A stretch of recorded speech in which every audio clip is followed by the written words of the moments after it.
All right, welcome Hey, back we're back. again. All right, back at it again with Lit- Adrienne this time. yes, our feminist hot dog bestie. I'm so excited to be here. Thank you. I'm so honored that you asked me. We're honored that you Honored. agreed. Right. Yes, so welcome back to our series, A Question for the Culture. We're here talking with Adrienne from Feminist Hot Dog, which if you haven't checked out Feminist Hot Dog yet, you should on all streaming platforms. It's awesome. What are you waiting for? Honestly. It's great. And Yeah. it's all coming from down here in Alabama, so Yes, right you love here. to see it. Mm-hmm. So Adrienne's going to be talking with us about intersectionality. For those who don't know what intersectionality is, she's going to break that down for us. And she's also going to be talking about other things related to Black Lives Matter. So with that, Adrienne, take over. Well, thank you so much. And I just really want to acknowledge that I love it when I meet people in a social justice setting. And that's how I met both of you, is that we were both in the same place. We were all three at the same place at the same time to talk about intersectionality and social justice. So it was like instant connection, which I think is awesome. So yes, I met Samra and Alana at the She Podcast's very first ever She Podcast Live conference in Atlanta last year. And I knew that you all were kindred spirits because my session was opposite a bunch of other sessions that were like, make $1 million with your podcast or grow your Instagram following. And mine was like, let's talk about intersecting oppressions. So the people who come to this session are the real deal because they You heard it here first, guys. We're the real deal. Yeah. So that was so cool. So yeah, the talk that I gave essentially was really kind of encouraging podcasters to think about intersectionality, even if they don't explicitly podcast about social justice topics. And the reason is that I think, we've in many cases all had the experience of listening to a podcast or reading a blog post or, watching a TV show, and just it being very obvious to us that whoever created that, whatever it is, did not have you in mind, right? Like your identity, your experience, your lens was like not on their radar whenever it was that they were producing. And, not that, that person has malicious intent, but that they're just not like thinking in a way that includes you, right? And so thinking, essentially doing intersectionality in the way that you approach life can really help with that as a media producer and as a content producer.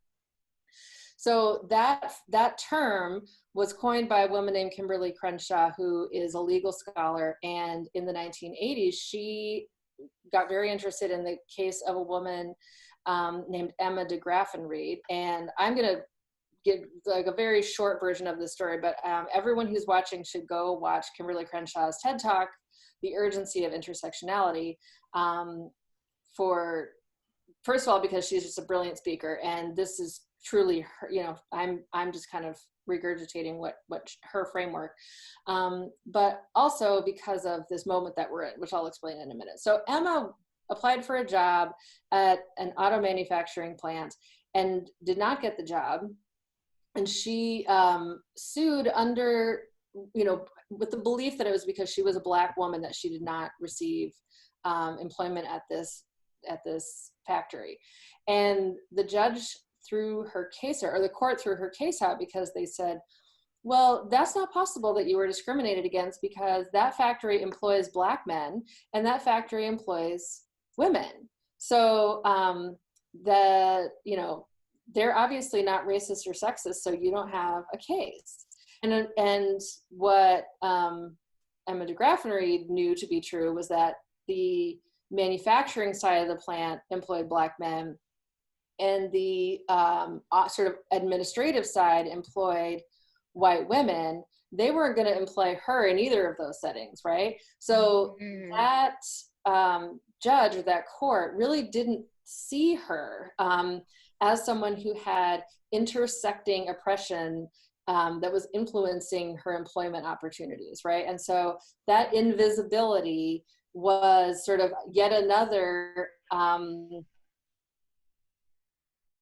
that was going to experience, because not only was she not going to get hired, but the legal system wasn't going to see that as a problem, right? And this is something, you know, this is an idea that is rooted in Black feminist thought that, you know, it actually, I don't know if any of you follow Ebony Janice Moore, but she does, I've listened to her talk about how, you know, you can trace this all the way back to, you know, women who were enslaved. If you're familiar with Sojourner Truth's famous monologue, Ain't I a Woman, she's saying the same thing, right? Like, wow, you know, when you think about that, right? And, and the Combahee River statement, which was a Black feminist statement that was published in 1977, essentially talks about the exact same issue. So this is something that Black women have been talking about for decades upon decades upon decades. Intersectionality is the legal term that sort of summarizes that. And then now intersectionality is used much more broadly. And I think a number of, you know, a number of the folks that I follow have expressed concern that they feel like intersectionality is being misused, that it's being used so broadly now that it's kind of one of my favorite feminists that I follow is named Lutsi Sigu, and she talks about how the intersectionality being gentrified, that it's been kind of co-opted, and, you know, particularly by white feminists who are so afraid of being called white feminists that they're like, no, I'm an intersectional feminist, I am, but then like, are they really? Yeah. So it's an interesting ongoing debate about when thought and scholarship sort of becomes co-opted. Yes. Right. Hey, you know, it's just really funny that you said that, because I was watching this, I guess it wasn't a TED Talk, but TED Talk-esque type of speech that Angela Davis gave about bourgeois, like bougie feminism, and that I think is exactly what you were just saying about the gentrified side of the feminist movement that is being kind of ran by white women. Yes, I would love to find that talk and listen to that talk, because I think that there's really something to that. There's a class element that's in there that I think really needs to be addressed too. I'll send it to you. That would be awesome. I'm glad you said TED Talk too, because that brings me back to the other thing I wanted to say about Kimberly Crenshaw's TED Talk, The Urgency of Intersectionality. One of the urgency that she's speaking of is, you know, she does this activity with the audience where she essentially, they identify themselves if they've heard of, she names and shows pictures of Black men who've been murdered by the police, and almost everyone has heard of almost all of them. And then she shows names and pictures of women, Black women who've been murdered by the police, and it's like there's like 4 people in the audience who have heard of all of them, and out of this huge audience. So she's pointing out that, you know, even now in the way that we report on crimes, that we share stories about crimes, we're not seeing Black women, and that's still happening, and that's you know, erasing this whole experience that is kind of perverting our understanding of police brutality, and that it only affects one kind of person, and that's just not true. So yeah, right, wanted to make sure Breonna Taylor, especially right now, Breonna Taylor, exactly. Right. Yeah, right. Exactly. So to you, what would be your definition of intersectionality if you had to give a textbook definition?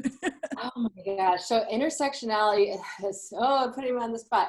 My understanding of it is that it is a sort of both a legal and a social understanding of the invisibility that occurs as a result of intersecting and overlapping forms of oppression. Okay. And so that the oppression and that power piece, I think, is another thing that often gets lost. Like, people will talk about intersectionality, but when they really mean multiple identities. So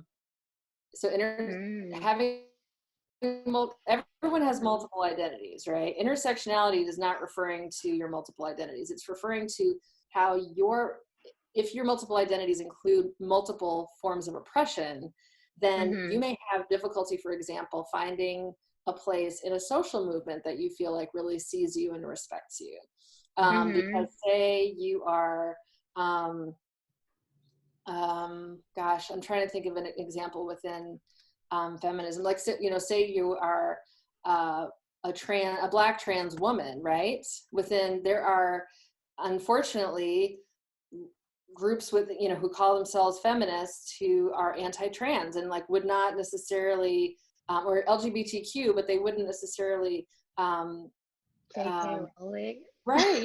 They like, there's just so many examples, like, just in this year, you know?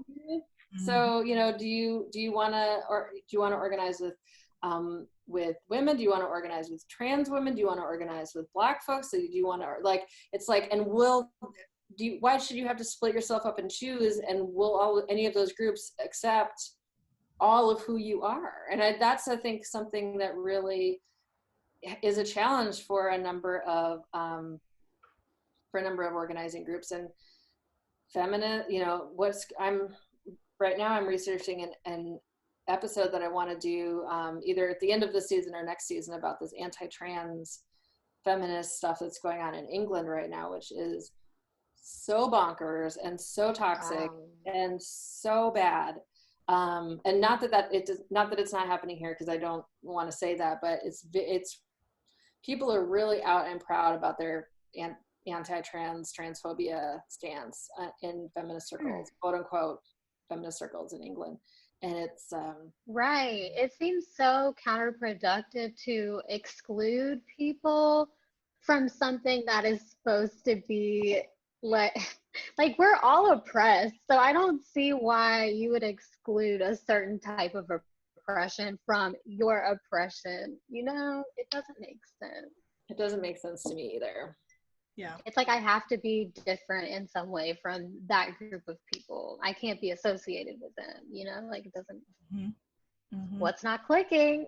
Yeah. That's like my most used phrase of 2020. What's not clicking? Right. There's so much that's not clicking. Right. Yeah. Those are loose. So talk to us more about, you've been very active with posting and talking about the Black Lives Matter movement, just everything that's going on, and your recent blog post that you posted today, which was, again, phenomenal. So talk to us about that. Thank you. Yeah, so I guess one thing I did want to mention was just that I am new to the conversation about police abolition. Okay. And I do think that's a really interesting conversation. And I think Me too. I think part of what is so interesting about it is I'm noticing that people will, and again, I am not an expert on this, but people will have a really strong reaction to when you say, defund the police or abolish the police. And they're like, no, we need the police. What are you talking about?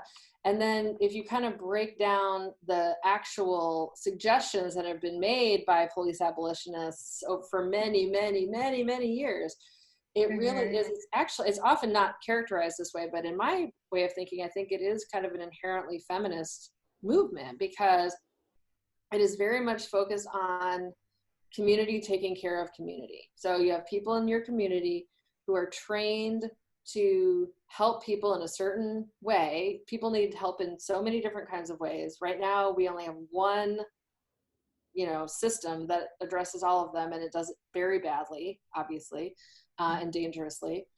And so why not break that up into the different types of help that people need, and train people who are in that community to be that source of help in a way that is like, you know, provides mutual care and aid for the other members of your community. So that I think is really, really has a lot of feminist qualities to it in terms of the, you know, being the interdependence and the interconnectedness and the community based elements of that, and the priority of care over control and exercising power.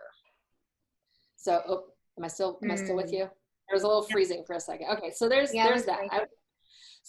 And I, you know, the thing that I've had luck with talking to folks about is when there's a fire, we call the fire department.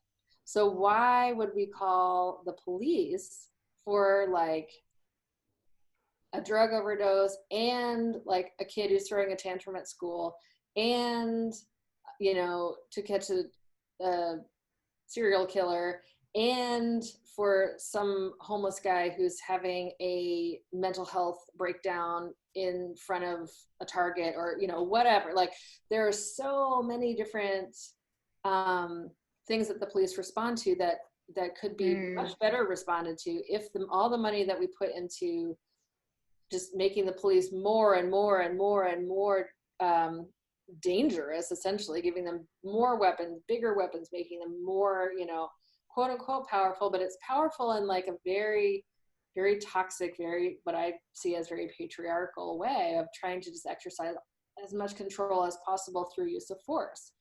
And let's just bring it down a notch. Right. Right. Like it's not the military, it's a police force.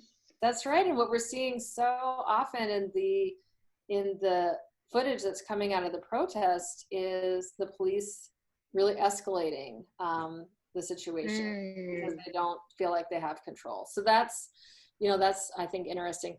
I also think it's worth noting that when an idea like this takes off, which I feel like it's so fascinating to see the people in my life who are suddenly like, you know, and this is a thing too, like suddenly you see, you know, these old white grandpas getting knocked down and people are like, defund the police, you know? Right.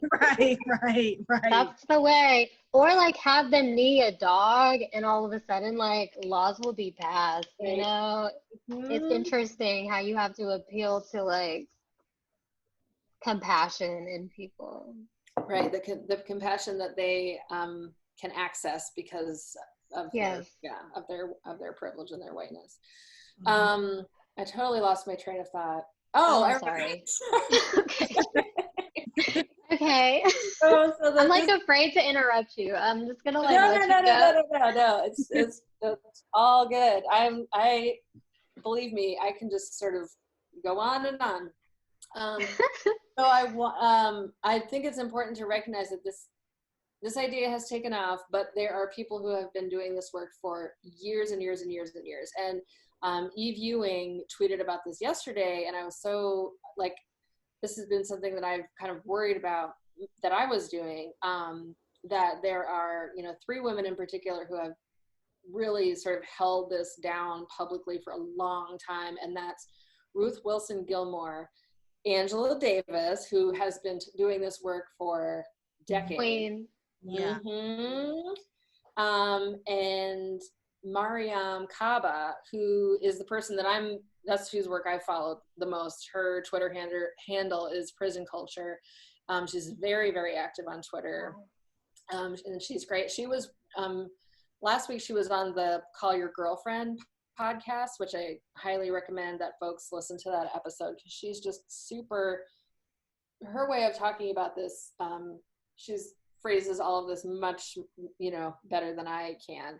And so I really encourage folks to listen to that because, you know, she's thought about this very deeply for a really long time. Yeah. So Mariam Kaba's episode on Call Your Girlfriend is a must listen. So adding it to the list. Heard. Yeah.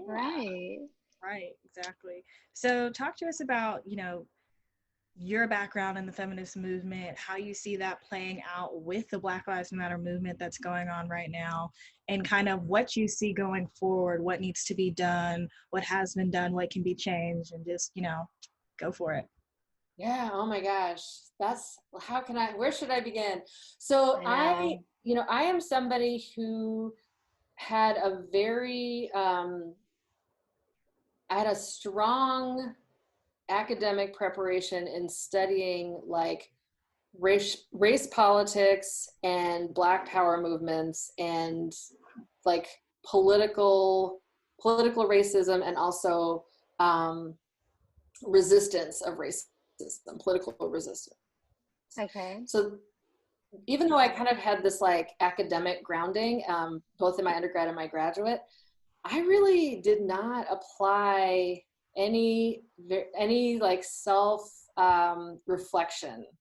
Like I sort of understood this as like, this was like history that I got, and I was able to really come to some conclusions about, no one needed to convince me of like a critical race theory framework. Like I got that, 100%, that about systems and power and, white supremacy, 100%. But in terms of how that showed up in me, like recognizing that I was a product of that system and that I would have internalized any of this, that was, I think in some ways harder for me than it might have been for some other people, because I was like, oh, no. I'm like, I know all this Black stuff. I'm good. Like, what?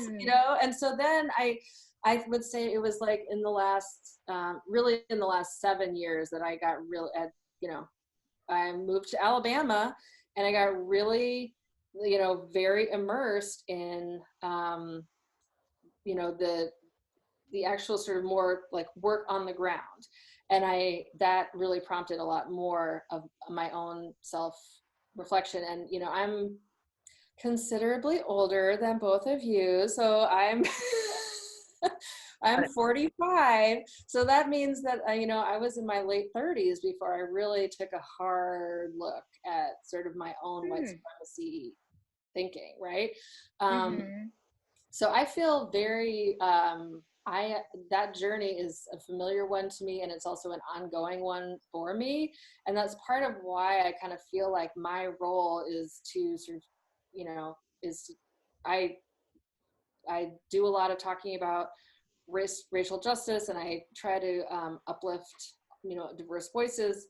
But I do think that a big part of my role is talking to other white people and helping them kind of, again, take it down a notch. Right. and just kind of take stock of the work that they need to do. So that's I guess you asked me about feminism. It's really been more of my journey with racial justice, but I think that has really deepened my feminism, because I again recognize, like you were saying before with the whiteboards about everything sort of being connected. Like I was not making those connections before as strongly as I, now I just sort of see them everywhere. So I think that's so interesting. Oh, I'm getting a sign that we've got about 10 minutes left on our call. Oh my gosh. I know, it's flown by. Lacey yesterday was talking about how a lot of millennials are more progressive than their previous generations. And even still, all of millennials have become adults and have kind of grown and have arrived in a system of oppression. And I kind of resonated with what you said when you said, okay, I'm literally like losing what I was just thinking, but what you were saying about recognizing that you're a part of, or I guess you've benefited from the systematic oppression through, even if you can recognize that was wrong, and learn more and separate yourself from that, you're still a product of the system. And that, I think, it's a jump to get there. And like you said, like, you had so much education about racial justice and political issues about race, and it took time for you to recognize, like, okay, like, this applies to me personally also. Yeah. So even though we're seeing so much change, I wonder, how many people are making that connection. Well, and I like to think that more people right now are starting to make that connection. And one of the resources that I always recommend when white people ask me about, okay, well, where do I even begin, is sort of the 1-2 punch of White Fragility by Robin DiAngelo and Me and White Supremacy by Layla Saad. And the reason I say that is because White Fragility is sort of the, like, take it down a notch. It's okay. You're racist. Everybody know, like, I'm sorry, like, that's the thing, is like, don't try to pretend you're not, because you are. And the people of color in your life know that you are. So just accept that and move on. Like, Wow. That's really, like, if people could just sort of, like, get over that, then so much more possibility for learning and growing opens up, right? But that's a really hard one to own. Really hard. It is. Right. And then, but it kind of leaves you with this, like, okay, well, I've admitted that now. Well, what do I do? And then Me and White Supremacy has this fabulous, beautiful set of writing prompts, essentially, where every day you ask yourself questions about, everything from, like, wow, your sense of, like, superiority to the way that you feel about, she has a specific prompts about, like, how do you feel when you look at Black children? Like, what does that sort of evoke in you? And, like, how we sort of, really, think of, like, little kids as being, like, so cute. And then, like, boys especially, and, well, actually girls too. Look at me, my internal, like, not being intersectional there. Like, wow. They turn, like, 11, 12, and suddenly it's like, we're treating them like adults. We're holding them to these different standards. We're assuming that they don't need the same levels of support. And so, really asking people to kind of get real with themselves about their perceptions of kids, Black children particularly. So those are just a couple of examples. So I just think that those two books go together really well for that reason. It's hard to get them now. I keep seeing that they're, like, all sold out everywhere you go, because everyone's like, I have to tackle this now. I know, it's so, I mean, it's exciting. Great. I really hope that people read those books, and I hope that they read them in community, like what y'all are doing. I just think that's why I love the model of She Well Read, because your whole idea is to read in community, right? And to create space to exchange ideas. And I just think this is another thing that Lutzi has turned me on to, is this idea that you cannot, like, thinking that you can just, like, order a book and sit in your house and read it and, like, rid yourself of white supremacy is a very white supremacy sort of exactly, yeah. Very white thing to do. Slap the Band-Aid on it, The pushes, right. So you gotta get out. You have to get in community with other people who are doing this work. Right, exactly. That's a great point. Yeah. Well, thank you, Adrienne, for coming on and talking with us. If you had any final words, any last things you wanted to say, and of course, shouting out your own podcast, which, again, amazing. If you haven't checked it out, go check it out. Thank you so much. Well, so Feminist Hot Dog is the name of my podcast. It is, I say it's a podcast about finding joy through feminism and leading your best feminist life. I think that's still true, but leading your best feminist life right now, this last season in particular, has been, like, digging in deep on some issues that a lot of people don't necessarily find joyful or fun, but that's okay. And I will just ask would love to answer questions from any white folks who may be watching who want to talk about their journey. I'm really open to that. And I recently published a blog post today that talks a little bit about so I'm sober and have been sober since 2018.